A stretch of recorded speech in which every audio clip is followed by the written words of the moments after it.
Qu'a décidé la Chambre préliminaire 3 concernant le Burundi? Le 25 octobre 2017, la Chambre préliminaire 3 de la Cour pénale internationale a autorisé le procureur de la CPI à ouvrir une enquête concernant des crimes qui auraient été commis au Burundi ou par des ressortissants burundais en dehors du territoire burundais. Cette décision a exceptionnellement été rendue sous scellé, c'est-à-dire de façon confidentielle, et n'était accessible qu'au procureur de la CPI. Car il ressort des documents disponibles qu'en raison des circonstances passées et actuelles au Burundi et dans les pays voisins, il existe un danger pour la vie et le bien-être des victimes et de témoins potentiels. Une version de cette décision a été rendue publique le 9 novembre 2017. La Chambre préliminaire a conclu que la Cour était compétente pour connaître des crimes qui auraient été commis lorsque le Burundi était un État partie au statut de Rome.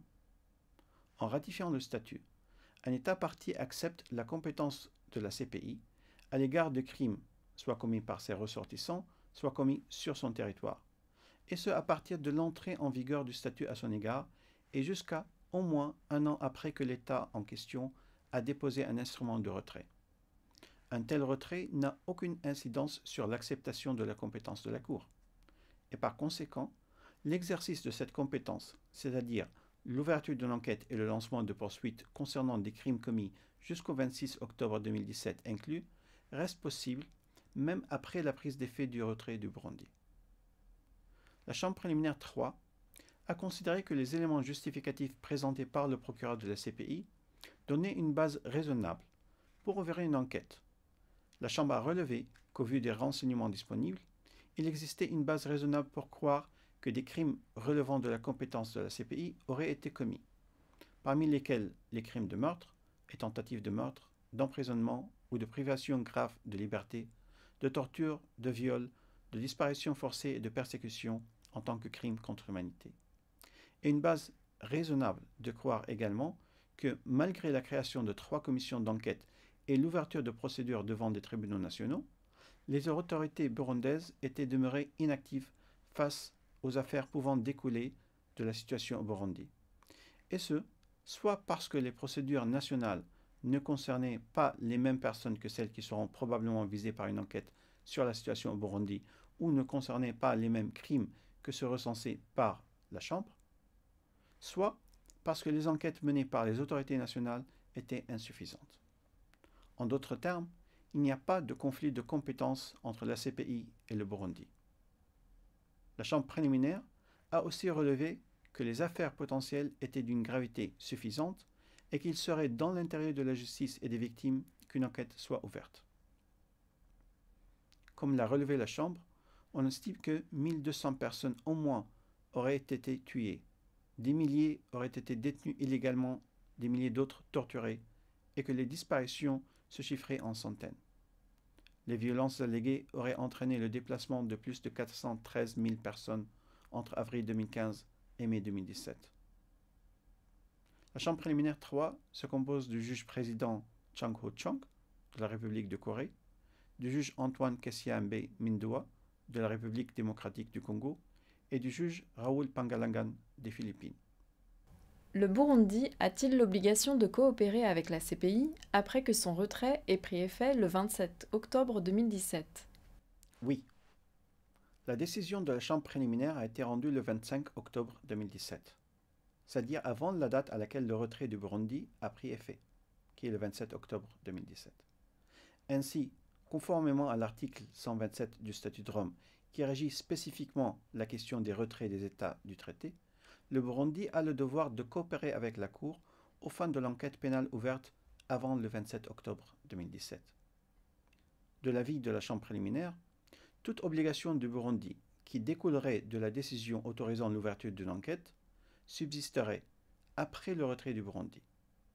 L'obligation de coopérer reste en vigueur tant que dure l'enquête et s'applique à toute procédure résultant de celle-ci. Le Burundi a accepté ces obligations en ratifiant le statut de Rome. Le cas échéant, la Cour peut prendre acte de la non-coopération du Burundi et en informer l'Assemblée des États parties pour que celle-ci prenne les mesures qu'elle jugerait appropriées.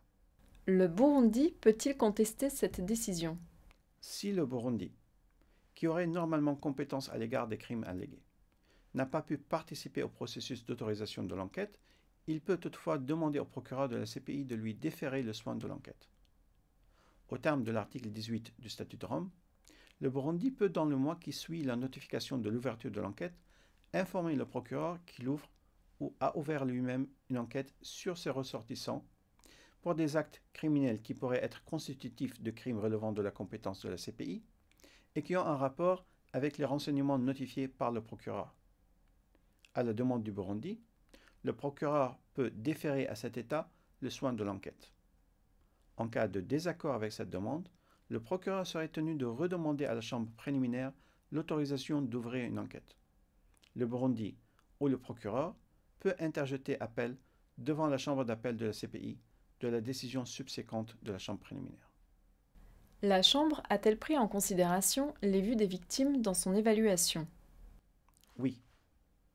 Bien que la Chambre n'ait pas pu recevoir des représentations déposées par des victimes, elle s'est appuyée sur les vues exprimées par des victimes dans des communications adressées au procureur et déposées par le procureur devant la Chambre. Et en particulier, les communications reçues d'organisations de la société civile et de représentants des victimes. Le procureur a reçu ces communications lors de la phase de l'examen préliminaire. Et les victimes sont largement en faveur de l'ouverture d'une enquête et ont fourni de nombreux détails sur les crimes allégués.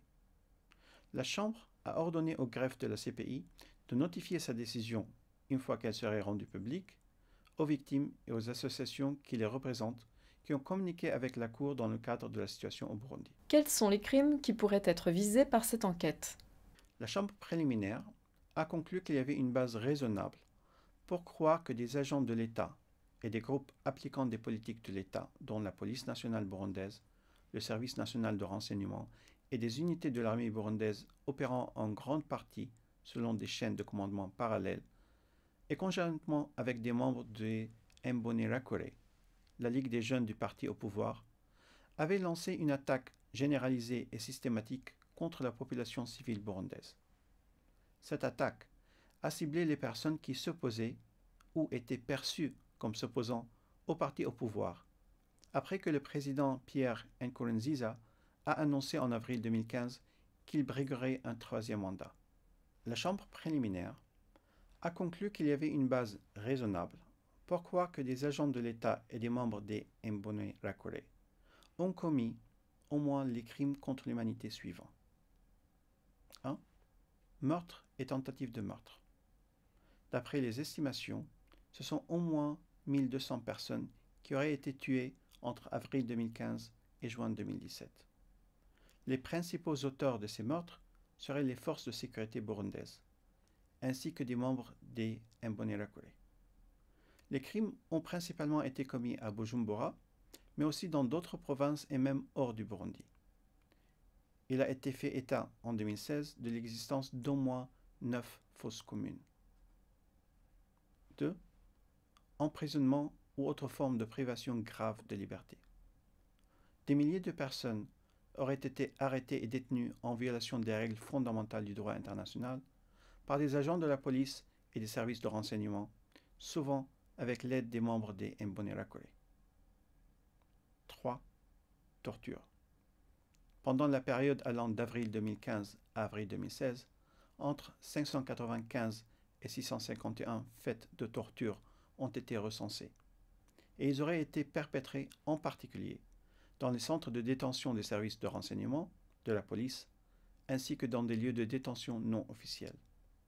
Ces actes de torture semblent s'être poursuivis jusqu'en 2017.